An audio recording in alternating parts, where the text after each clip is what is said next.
Bill, thank you so much for coming back a second time. Had some amazing conversations in the first one, didn't we? And I just loved how we ended it. And you started mentioning Sydney Banks and how things shifted for you. So it would be lovely to hear, your story about what exactly happened and who is Sydney Banks. Yeah,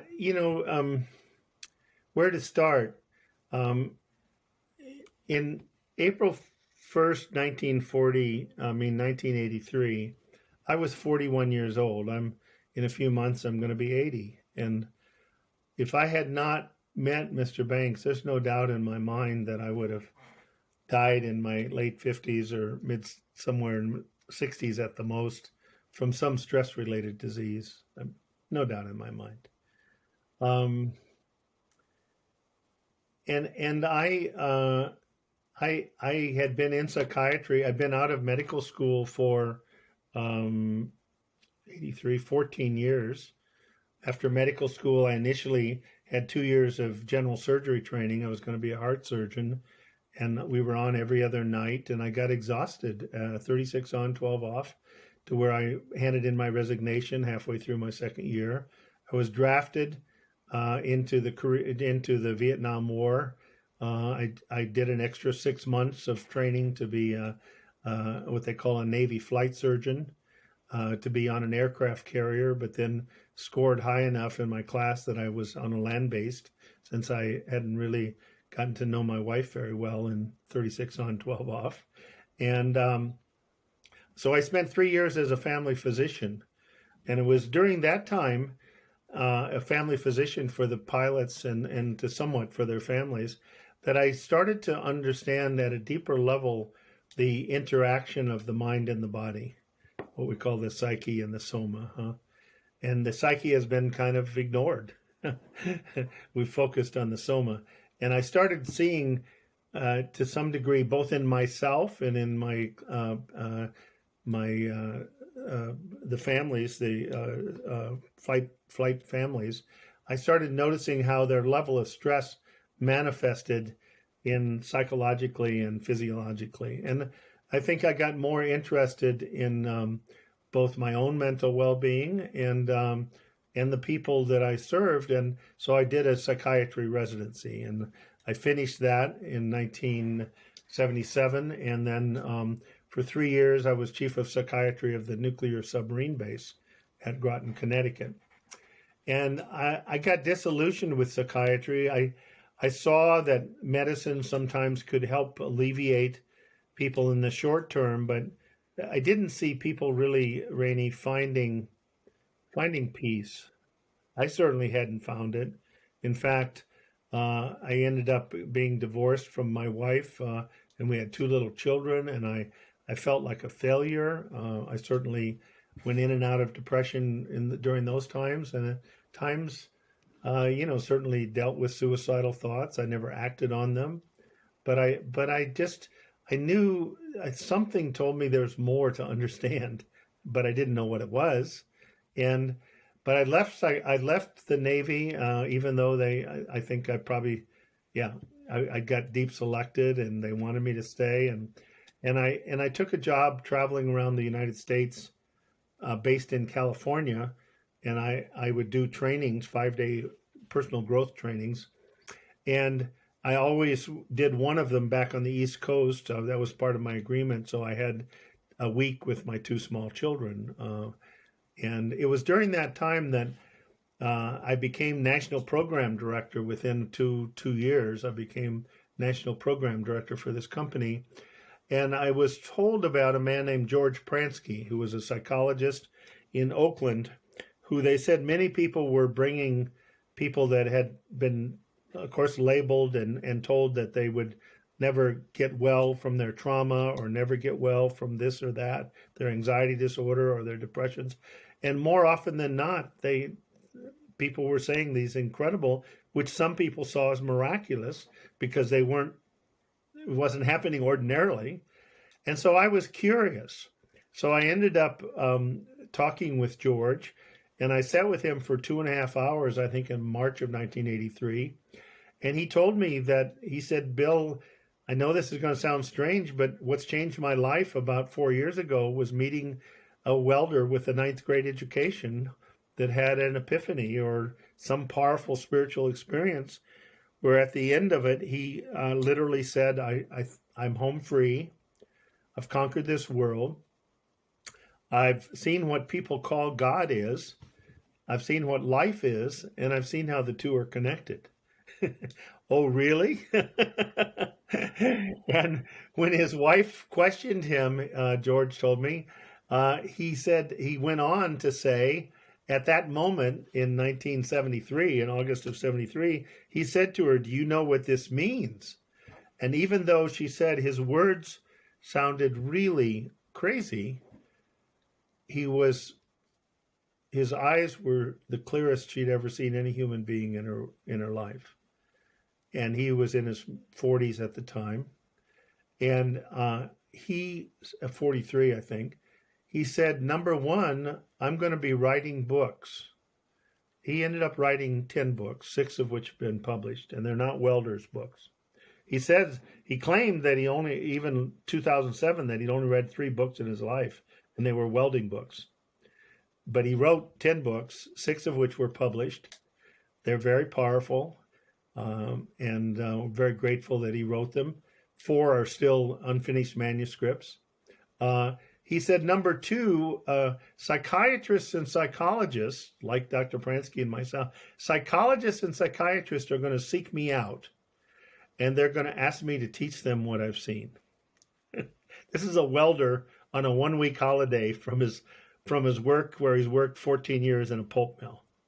Number 3, he said to his wife, you and I are going to be traveling, because I'm going to eventually be asked to speak at a number of colleges and universities, not only in Canada, where they were, in British Columbia, not only in Canada, but throughout the United States, and eventually in Europe. It all came true, Rainey. I later, as you know, was on faculty at West Virginia Medical School, School of Medicine, and I talked. I had an email exchange with Dr. Bob De La Sandri, who literally, after being exposed and learning about the principles, started the Sydney Banks Institute of Innate Health at West Virginia University in 2001. Now, it didn't survive because of the economic things that happened in 2007, but Dr. Judy Sedgman was the director, and I was hired in 2002 as the medical director, and was there for 9 years. And during that time, Mr. Banks was a consultant to the university and to the dean, vice president of the university, and to the dean of the medical school, and was twice nominated for the Sir John Templeton Spirituality Peace Prize, which is actually $2 million instead of the $1 million for the Nobel Prizes. He didn't win it, but he was twice nominated. So this is what he told me, this strange story, and then he talked to me about these 3 principles that Mr. Banks had said are universal, and that they're really the answer that people have been looking for. And I listened for 2 hours, and if you and Suraj would have been waiting for me at the coffee shop and said, Bill, do you think this is really a breakthrough? Some people are saying this is a breakthrough equivalent to Einstein's breakthrough in physics in his 3 1905 papers on relativity. I think I would have said to you, I'm not a physicist, but I think this is huge. And yes, I think it may be. But then your follow-up question would have been, tell me about it. Tell us about it. I would have said, I can't tell you a whole lot. I'm educated. I know the English language. I know it has something to do with the fact that we're using a power and a gift that he called thought. And we're using it to create our little thoughts. And I think he was pointing to that we're even creating our experience, that it's not being created by things that are happening in our life, that we're creating our experience of what's happening from the inside out. And in a way, that didn't make sense, but then in another way it made sense, because I thought, gosh, there's times in my life where something happens and 5 different people have 5 totally different reactions to it. The same thing. One is really stressed out. One is practically not stressed out at all, wondering why. The other people are, and then there's people in the middle. And so I thought, wait, maybe he's onto something. And so I went to hear him speak in San Francisco on April Fool's Day. I always kid because here I was with up to 900 lectures in psychiatry on mental illness and medications, 0 lectures on mental health, 0 lectures on mental health. And yet when I became board certified in psychiatry, what did they call me? A mental health professional instead of a mental illness professional, which I was. I knew a lot about what they called mental illness. Now, I didn't even really understand that now, because I see now what they call mental illness is just a label on somebody who's gotten so severely into chronic mental stress from their lack of understanding of how the system works, to where they literally have caused disability and inability to function in a healthy way in their lives. And that those psychiatric labels and diagnoses were a description of where a person was and had nothing to do with who a person was. You know, and what to me were, well, and I'll talk about the 3 principles, but Dr. Caspi, who's from Duke, there's an article that you may be familiar with. I can send you the abstract, and where just what you said, Rainey, that it's a 70-year study from 1970s, and they showed that by age 59, 86. It was done in Great Britain. 86% of the people, over 1,000, almost 1,100 people, 86% of the people had met criteria for a psychiatric diagnosis by age 59. By late adolescence, over half had met criteria for a psychiatric diagnosis. But what you said is true. The diagnoses changed. They changed from overwhelming anxiety disorder to eating disorder, anorexia, bulimia, to alcoholism, to depression, to so this chronic state of mental stress kept people kept trying to deal with it, but without understanding it. It's like I said to somebody the other day, it's like psychiatric whack-a-mole. Do you know the kids' little thing where they hit the thing and something else pops up, and they're constantly doing that, right? Psychiatric whack-a-mole. Spirituality has nothing to do with religion and dogma. It has to do, and I see how people confuse it when you use the word spiritual, because to me, the system is understanding what life is, what people call God is, what life is, and our connection is about understanding 3 things. One is understanding what's behind life. People, that's been, like Einstein says, that's what engenders awe and has engendered religion. But it really is we see beauty, we see wonder, we see awe. And he says that state of wonder, in that state of wonder, I am a deeply religious man. That state of wonder, the state of awe. And so what is behind life? What is it that's allowing me? I've been breathing all day. I did not know that I was breathing until just now. My heart's been beating. My lemon tree makes the lemons every year. The grass grows, the salmon go up, you can go on forever. There's an intelligence, there's something behind life. Now, then what's our relationship to it? What's our relationship to it? Well, no, the second thing is, what's the nature? What is the nature of that? Is it, as somebody asked Stephen Hawking, and I don't mean to offend anybody, and I would never try to take people's beliefs away. Stephen Hawking, the physicist, was asked, why don't you believe in God? He said, well, I didn't say I didn't believe in God. I don't believe in a celestial dictator.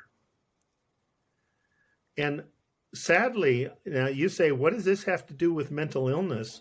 To me, in 50 plus years of being a psychiatrist, it has a lot to do with mental illness. Because there is a large section of people who think that what's behind life, and they've got a book to show for it, is an angry, vengeful being that if you don't do the right thing, it will torture you forever. Something that no parent would ever do to their child. So I know I'm treading on dangerous ground here, but I'm not. I'm just saying, if you had 100 people who believed of a source behind life that is ready to torture people for an eternity if they don't do the right thing, versus 100 people who had realized that what's behind life is pure love and understanding. Total pure love and understanding, total benevolence, totally beneficent. Which one do you think would have the highest incidence of depression, anxiety, alcoholism, and drug addiction and eating disorders? Which one? Well, because if you go through life, which a lot of people do with incredible fear, that's disabling. Love is letting go of fear. To me, that understanding the system is, what is the nature, which I see as totally love and understanding, complete benevolence, complete beneficence. Number two, then, what is my relationship to that? Well, we have all been taught that it's like Zeus, Jupiter, or this other being called God, and then there's us, that we're separate from that.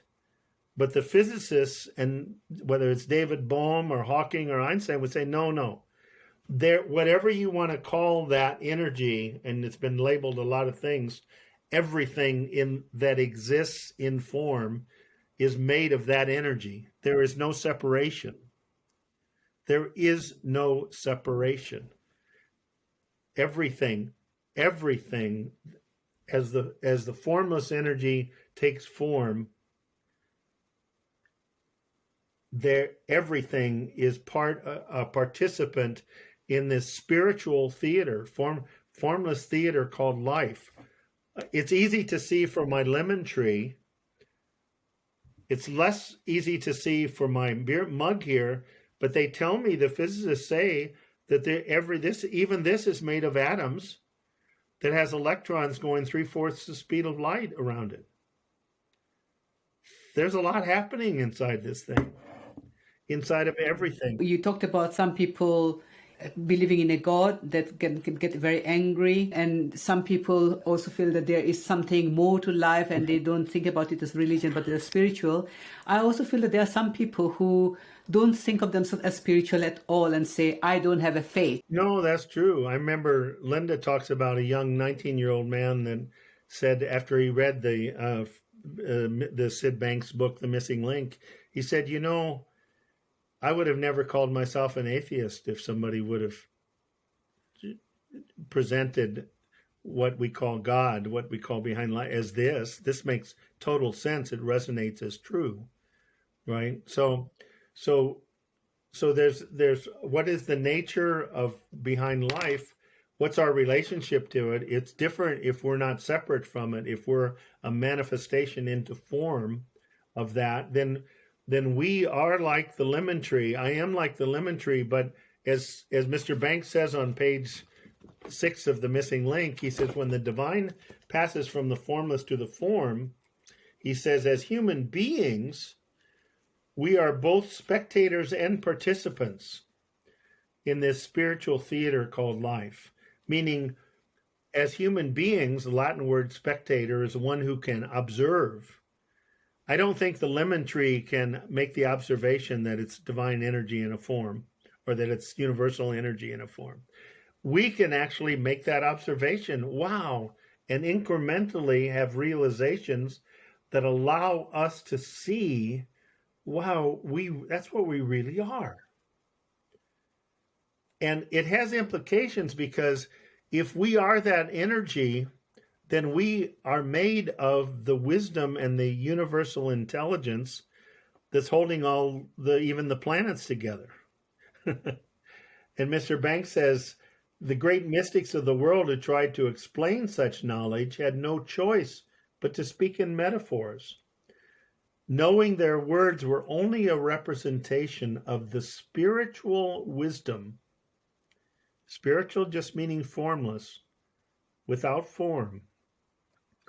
The spiritual wisdom that lies within the consciousness of all human beings. That's a huge word. And people will say, well, what about those people that are in the back rooms of the state hospitals?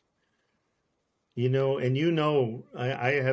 without going into them here, and people can go on our website or Elizabeth Lovius's Stories of Hope from 35 plus years in psychotic disorders, trauma disorders, addiction disorders. I've seen it. I've seen that there is no doubt in my mind that within every human being, there is a place of spiritual wisdom and well-being that can never, ever be extinguished. These three principles are a metaphor. There's something in form that are trying to point to the formless energy behind life. When I die, there might be somebody carrying a little box that has Dr. Pettit's brain. There will be nobody carrying a little box that says Dr. Pettit's mind. So the three principles, and there's really only one. It's just an attempt to try to describe it from different angles, if you will, is universal mind. The universe is it's intelligent. Even this virus is intelligent, right? It's certainly made us kind of stop and take a fresh look at things. And so there's an intelligence in the universe. Universal mind is the intelligence, Sid would say, of all things, either in form or formless. Universal consciousness. The universe is conscious. It's conscious. It's aware. It's aware. If one tree on the edge of the forest gets exposed to a fungus, it's aware of that, and it sends messages throughout the forest for the other trees to start to protect themselves against this fungus. So there's an intelligence, there's a consciousness, universal consciousness, and there's universal thought. It's creative. This universe is incredibly creative. It's intelligent, it's conscious, and it's creative. Universal mind, universal consciousness, universal thought. We are a manifestation into form of mind, thought, and consciousness. Everything is. But we as human beings actually get to use the power of mind. There's only one mind. There's only one main source. We get to use that in a personal way. And that's good. It's not bad. You and I studied to be doctors, and then we studied to be psychiatrists. If I go to a physician, I want that person to have been able to use their personal mind to accumulate a large amount of medical knowledge. If I go to a lawyer about real estate, I want them to know about real estate law. So this is a beautiful gift, the intellect. It allows us to not have to learn how to brush our teeth every day, to learn how to learn how to drive a car every time we get inside one. However, if we don't understand how this works, we don't understand that every human being on earth, all 8 billion, are using these gifts of mind, thought, and consciousness to create their experience and store it in their computer, which we call the brain. And no two people out of 8 billion people in the world has the same stored material. Wow. As a result, every single human being in the world is perceiving the world through different filters and thus living in separate realities. Everybody's living in a separate reality. And what's true is, depending on our feeling level and how we use these gifts, we go up and down in feeling level all day, to where things that looked funny earlier in the day don't look funny later in the day. Or when my son, the time I was feeling really peaceful, and he'd gotten a new set of drums, he was about 6 years older, and he's walking around the house beating on the drums. The next day, I said, Dan, I need you to stop the drums. And he said, Dad, you liked them yesterday. I said, I know, but Daddy's having a tough day today. He needs quiet. So mind, thought, and consciousness, and the understanding is incremental. It's been 38 years for me. It's not like riding your bike, Rainey, or learning how to swim, where once you learn it, you've never challenged again, right? You just know how to ride a bike. You know how to swim. If you know how to swim and you jump in the water, it is really hard to pretend you don't know how to swim. It really is, because you know how to swim and you don't want to drown. But this is incremental. Mr. Banks said there's an infinite number of doors of understanding these principles. And as I approach my 80th birthday, I will tell you, even in the last 3 or 4 weeks, I've had insights that I never had before. Well, I would encourage them. There's a couple of things come to mind. I would encourage both professionals, because this was totally outside of my experience, right? The same as both of them. You can't point, the professionals can't point to anything that they don't, like Sid says, you can't give away what you don't have.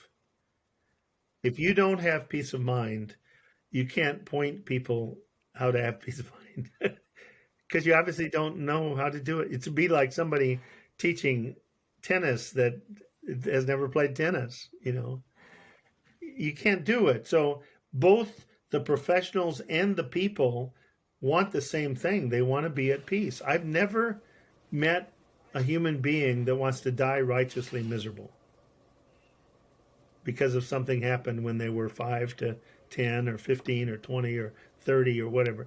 I've never seen that person. I've seen people that have given up hope, given what they've been told to do, and none of it worked. That they are what they call, people say, well, they're really resistant to being helped. To me, Rainey, and I'm sure I've said this before, 100% of the time, resistance is lack of hope. And it's incredible. It's called My Guide Inside. And there's a teacher's manual, and there's a student manual for grades 1 through 4, 5 through 8, and 9 through 12. And I'm going to read, I tell you what I'd like to read. Do you see this little box, Rainey? The little blue box? What I'd like to read is the first 4 boxes. That's not very much. Take about 3 minutes. I'd like to read the first 4 boxes, because here's what I tell people. This is for first graders. If the entire adult population realized, not learned cognitively, but realized the first 4 lessons in this book for first graders, in 30 days, the world as we know it would not be recognizable. I mean that. And I just ask people to thank their brains for whatever comments it has in response to what I just said, and as I read, but to just listen as quietly as they can from their heart, where they want the world and their own world to be a more loving, gentle space. So pretend like you and I we're first graders. We just met, first day of school, and the teacher says, oh, Billy, Rainey, pay attention. Okay, we have something to learn today. First lesson, we're going to study it all week with different things. We're going to do little exercises, stories. But here's what we're going to learn this week. You have a guide inside. It's wisdom and common sense. Everyone has this guide inside. Just look for the feeling. You can trust your guide. It points you in the right way. Wow. So after a week of doing little stories and exercises, we really start to realize, wow, I have a guide inside. Why didn't somebody tell me before I was 6 years old? Why didn't somebody tell me before I was 41 years old? Because they didn't know Rainey was innocent. 2, last week you discovered your guide inside.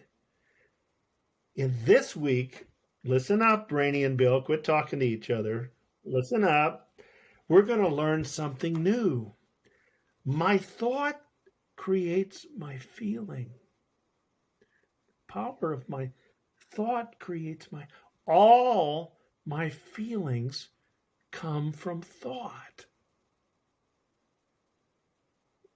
I can let unwanted thoughts pass by and well-being is present. Wow, I thought when that boy called me names, it hurt my feelings. I didn't know that it was my thinking that was doing that. Doesn't make what he did right, doesn't make that I don't tell somebody, but I start to realize, wow, all my feelings come from thought. Am I at least open to that possibility? Boy, if that was true, I would be empowered tremendously, wouldn't I, Rainey? Number 3, happiness is inside of me. When the clouds cover the sun, I know the sun is still in the sky. As the clouds pass by, I know I will see the sun again. My cloudy thoughts also pass by. When that happens, I feel happy. It's simple to see. Happiness is inside of me. Last lesson for today, lesson number 4. I tell people, Rainey, that after 38 years, on my good days, I'm a B- on this, and my bad days, I'm a D+.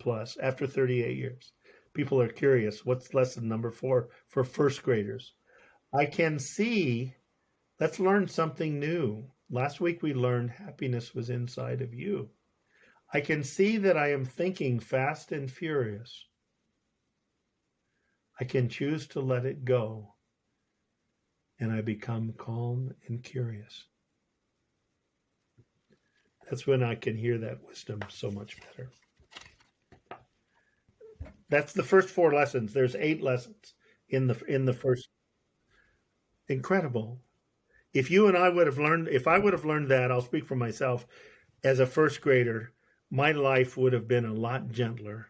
And not only my life, but a lot of people around me's lives would have been gentler. Can I tell the story of my sister? So my sister Peggy is 15 months older than I.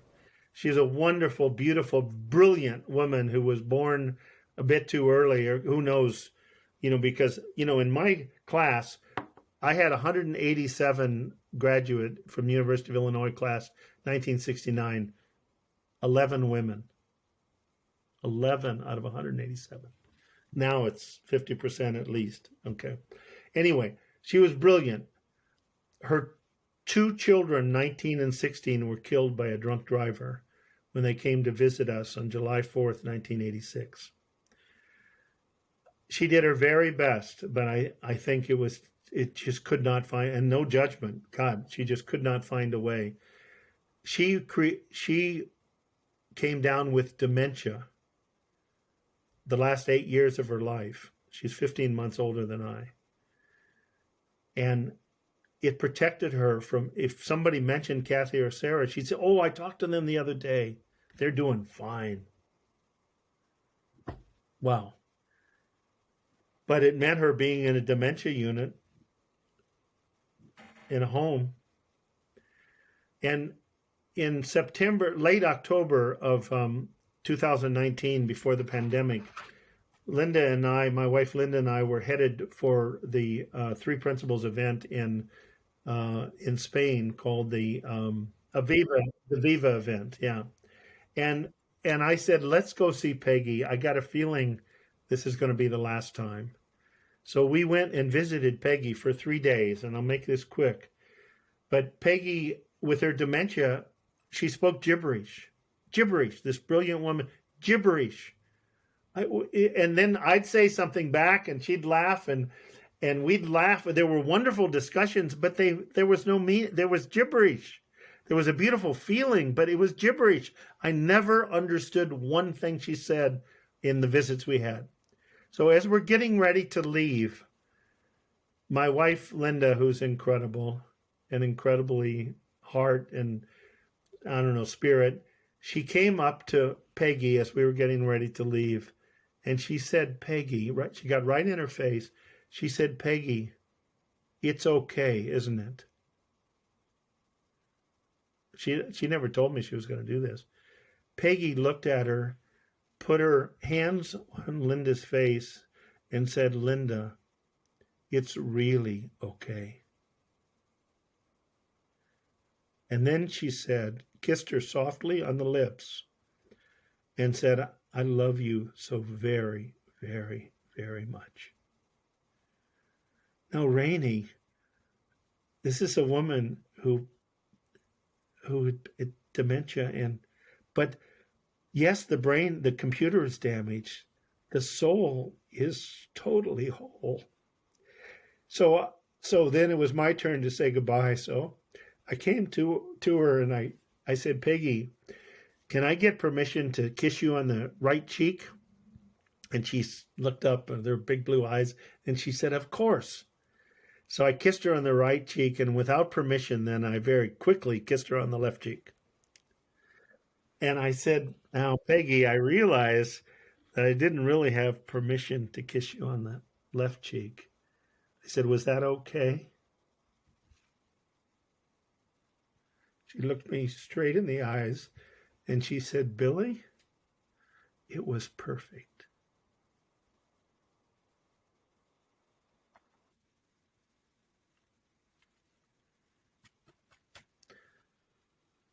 If we don't know and realize that there is a spiritual side of life, we start to experience life as the walking dead, and we blame it on things external to us instead of our level of understanding.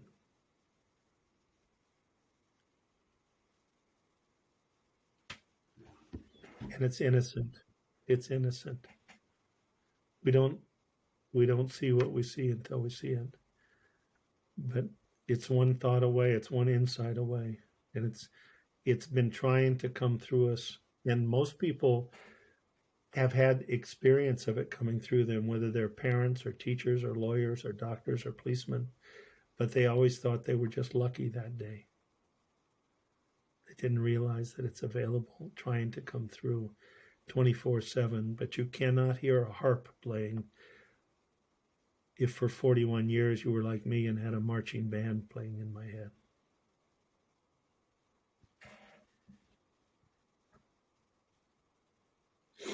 So thank you so much, Bill, for your kindness and your insights and your understanding.